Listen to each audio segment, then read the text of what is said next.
on Kilayim, Mishnah Gimel of Parakeh.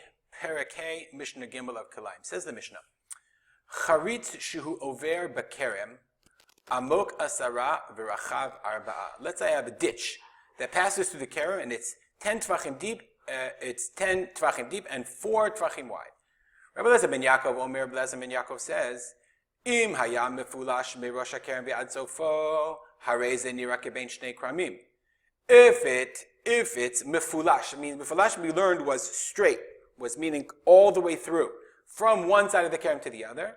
Harei ze nira kebein kramim. Then it's as if it's bein kramim, and you can plant in it, i.e. it's a separate reshut.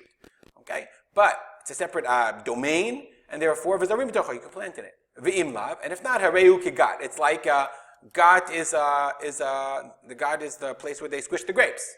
I'm forgetting the word. I'll think of it in a second. V'hagab, so what's the din of hagat? That's a machloket. So Rabbi Eliezer ben Yaakov, we're going to see paskins like the chachamim here. V'hagat shebekerem. What if I have a gat in the kerem?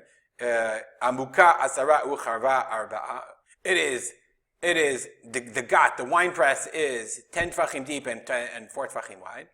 Rabbi Eliezer says, Zorim betocha, that's fine.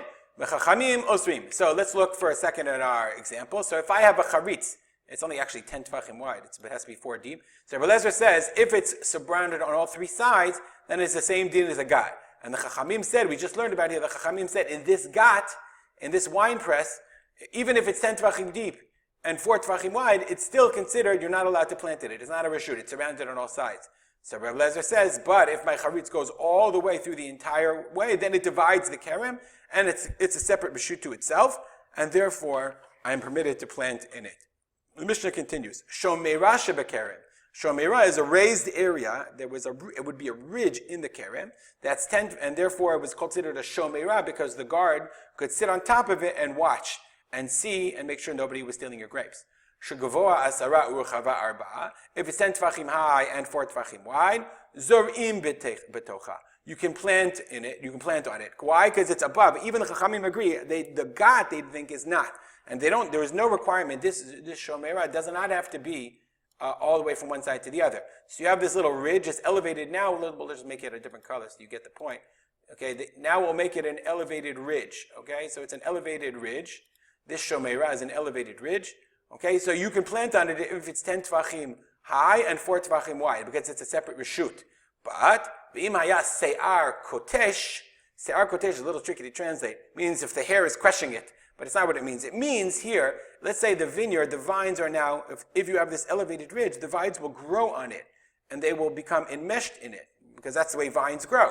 If the vines are kotesh, are spreading onto this shomeira, then asur. Then you can't plant another plant, obviously, because then you have a problem of kilayim, because the vines are now spreading onto this thing, and now you want to plant corn or wheat or what have you. Then that would be prohibited. Let's just look at the Bartanura. What does it mean, se'ar kotesh? Asvigim shel gfanim, the offshoots of the vines, same kruyim se'ar, they are the hair. Hayumit arvim umistabchim lemala. They're above. You've got your raised ridge, and they're intertwined above. Al gabe hashomeira. Ze al gabe ze ke'alei hamachtesh. Ke'alei b'machtesh. A machtesh is a mortar, like the thing you squish down when you crush things together. Like leaves when you're crunching them together. That's how we're translating this term se'ar kotesh. Nonetheless, what it means is if the leaves are intertwined together, then it's asur. Then you obviously can't plant anything else on that ridge.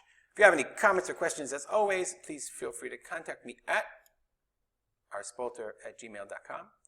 We'll dedicate this learning to the memory of my father, Harav Simcha ben Yitzchak Kalman.